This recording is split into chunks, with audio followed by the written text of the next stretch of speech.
Are you looking for a property in Tagaytay, business or commercial purposes?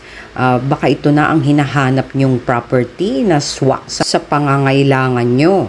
Ang access road niya ay papunta dito sa Tagaytay, Santa Rosa Road at ang Tagaytay, Calamba Road.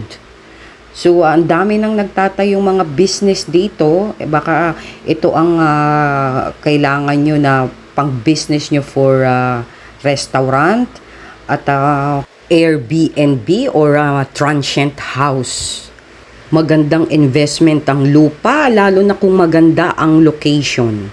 This is 1,000 square meters more or less. And for more details and inquiries, check nyo na lang yung isusulat ko pong number dyan. Pwede po kayong magtanong. At yan po yung harap niya, napakalawak ng daan. Ayan po. So yan po yung access road. Palabas ng Tagaytay, Santa Rosa at palabas ng Tagaytay, Calamba Road. So ito po yung harapan ng property.